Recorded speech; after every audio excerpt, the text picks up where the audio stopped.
நிமிட செய்திகளை பார்ப்பதற்கு முன்பாக முன்னாள் முதலமைச்சர் ஓ பன்னீர்செல்வம் செய்தியாளர்களை சந்தித்து வருகிறார். அந்த காட்சிகளை பார்க்கலாம். அதை கெடுக்கக்கூடாதுங்கிறது தொண்டர்கள் விருப்பமாக இருக்கிறது அனைவரும் உணர்ந்திருக்கிறார். இப்ப அவருடைய வெளிப்பாடு தான் மெல்ல மெல்ல வந்துட்டு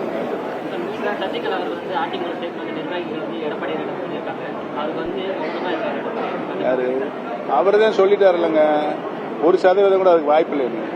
எங்க மௌனமா இருந்தார் அவரு? மத்திய பட்ஜெட் தமிழகம்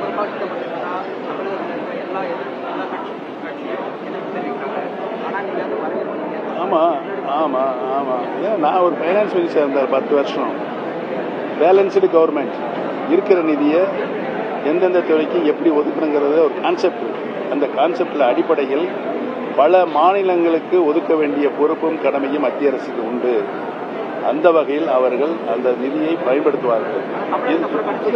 10 ஆண்டு காலம் சிறப்பான ஒரு நிதிநிலை மேலாண்மையை பாரதிய ஜனதா கட்சி இந்திய திருநாட்டுக்கு தந்திருக்கிறது. இந்த நிதி ஆண்டிலும் தந்திருக்கிறது. அவர்கள் அறிந்து புரிந்துதான் எக்கனாமிக் கண்டிஷனை பொறுத்து பொருளாதாரம் வளர்ந்த மாநிலங்கள் இருக்கின்ற நிதி எடுத்து பொருளாதாரம் கீழ்நிலையில் இருக்கின்ற மாநிலங்களுக்கு கொடுக்கின்ற பழக்கம் இருக்கிறது. அந்த வகையில் கொடுத்திருக்கிறார்கள். நம்முடைய மாநிலத்திற்கு வேண்டிய நிதியை உறுதியாக தருவார்கள். அதுக்கு நிதி ஆயோக் கூட்டம் வச்சிருக்காங்க. அந்த கூட்டத்தில் போய் மாண்புமிகு முதலமைச்சர் பேசணும்னு நான் அறிக்கை விட்டுருக்கேன். அப்பதான் நம்முடைய தேவை கிடைக்கும்.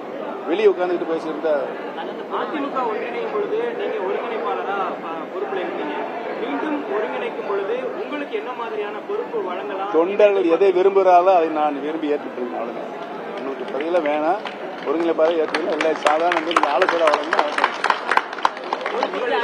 அடிப்படை உறுப்பினராக இருக்கணும்னு நினைக்கிறேன். தொண்டர்கள் விரும்பினால், தொண்டர்கள் எதை விரும்பினாலும் நீங்க கொக்கி போடுறீங்க எனக்கு தெரியுது.